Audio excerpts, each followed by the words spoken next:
Hi everyone, it's Mrs. Stone, and I'm here to share with you the story Let's Eat.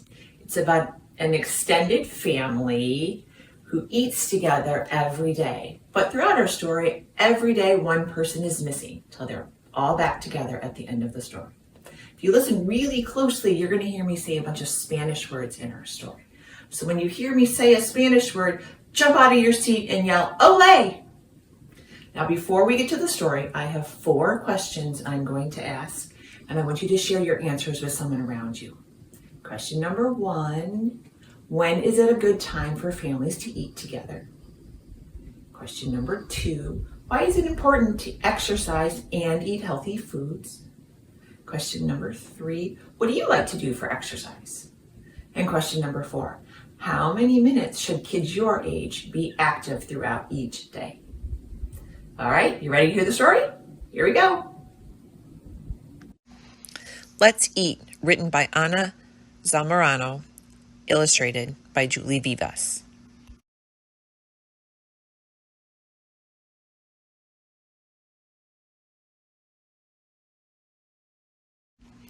In my family, there are 7 of us: Mama, Papa, Granny, and Grandpa, my brother Salvador, my sister Alicia, and me.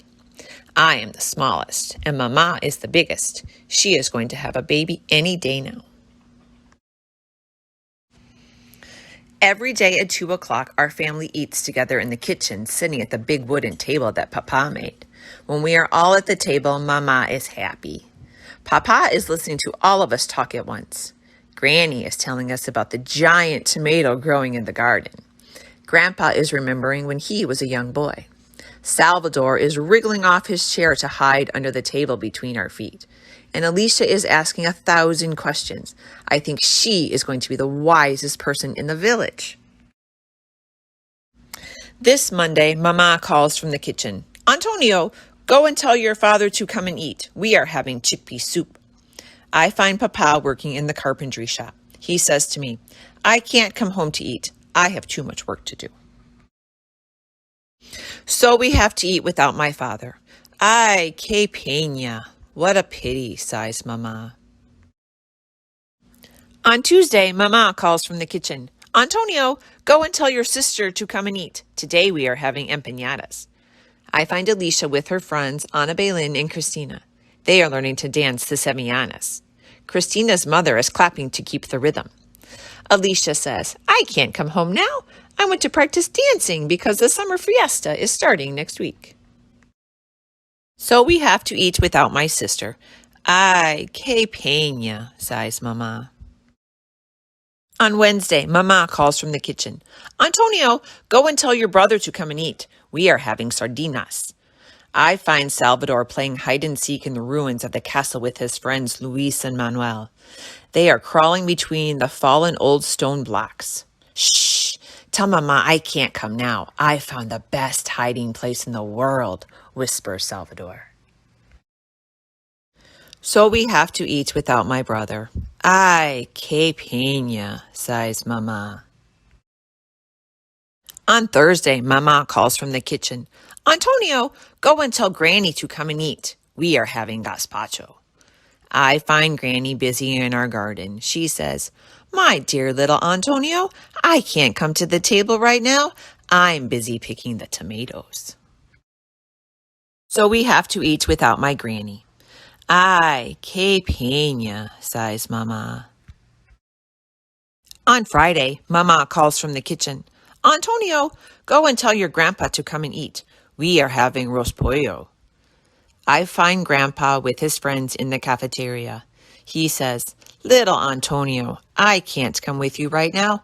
I still have the rest of my story to tell.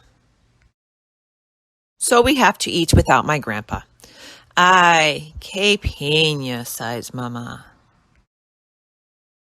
On Saturday, we are all sitting at the table ready to eat, except Mama. Last night, Mama went to the hospital to have a baby girl. I am happy about my new little sister, but I miss Mama. Ay, que pena, I sigh, just like Mama. Everyone laughs, and so do I. On Sunday, 1 week later, Mama comes home with little Rosa. We are preparing the prawns, crab, squid, mussels, and saffron rice for the paella. At 2 o'clock, we all sit at the big wooden table that Papa made. Papa is making Mama laugh. Grandpa is telling us about when Mama was a baby. Granny is planning to grow a big pumpkin for little Rosa to eat. Salvador is wriggling off his chair to hide under the table, and Alicia is asking 1,000 questions about babies. Que maravilla, sighs Mama. How wonderful that everyone is eating together. I hope you've enjoyed this reading of Let's Eat. This project was funded in whole or in part by the USDA's Supplemental Nutrition Assistance Program Education through the Michigan Department of Health and Human Services and the Michigan Fitness Foundation. This institution is an equal opportunity employer. Wasn't that a fun story? Now that we're done, I have 4 more questions to ask, and I'd like you to share your answers with someone around you. Number 1, why did some of the family members miss meals? Number 2, what did the family members do for exercise? Number 3, what makes you think this family had a good balance of exercise and eating? And lastly, what would happen if you got too much or too little of food and exercise? Thanks for listening. Adios.